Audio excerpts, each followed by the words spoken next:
Assalamualaikum warahmatullahi wabarakatuh. Alhamdulillah hari ini kita bertemu kembali pada mata kuliah Sosiologi Dakwah. Di kesempatan ini kita akan membicarakan tentang dakwah dan perubahan sosial. Dakwah sebagaimana kita ketahui adalah sebuah aktivitas yang mengajak, memanggil ataupun menyeru umat manusia untuk kembali ke jalan Allah dan menjalankan aktivitas sehari-hari sesuai dengan syariat Islam. Secara umum, perubahan sosial merupakan adanya perubahan menuju keadaan baru yang berbeda dari keadaan sebelumnya. Ada beberapa teori tentang perubahan sosial. Yang pertama adalah teori evolusioner. Teori ini menganggap masyarakat sebagai perkembangan dari bentuk yang paling sederhana menjadi bentuk yang paling kompleks. Kedua, teori keseimbangan yang menganggap bahwa masyarakat terdiri dari bagian-bagian yang saling bergantung satu dengan yang lain.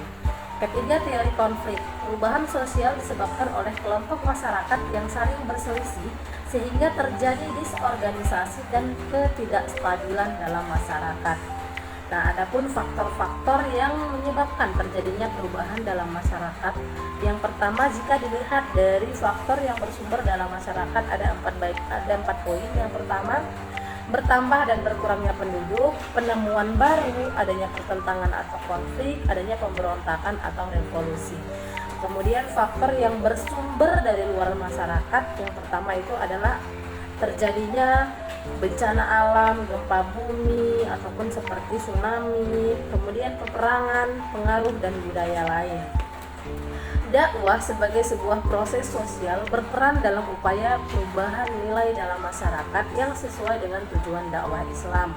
Gerakan sosial yang berhasil mereformasi masyarakat sudah dicontohkan oleh Rasulullah SAW yang setidaknya telah mentransformasikan masyarakat dalam 3 bidang. Yang pertama dalam bidang sosio-religius, itu berupa pemantapan akidah. Kemudian dalam bidang sosiopolitik, kemudian yang ketiga dalam bidang sosioekonomi berupa pengumpulan zakat dan melarang riba.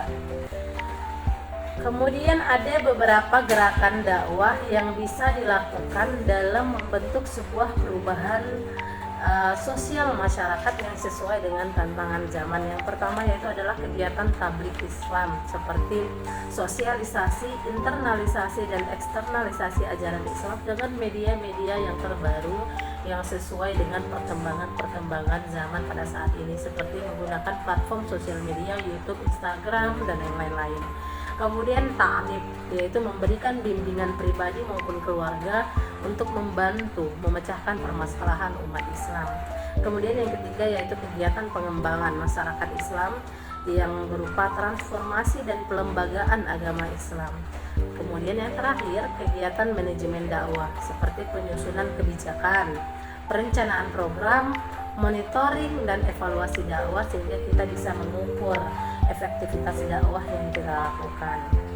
Nah, dakwah sebagai suatu proses perubahan sosial yang terencana dirancang untuk meningkatkan taraf hidup masyarakat yang berkontribusi dalam bidang pembangunan ekonomi, pembangunan sosial, dan tetap menjaga tingkat kereligiusan sebagai modal utama dalam menjalani aspek kehidupan.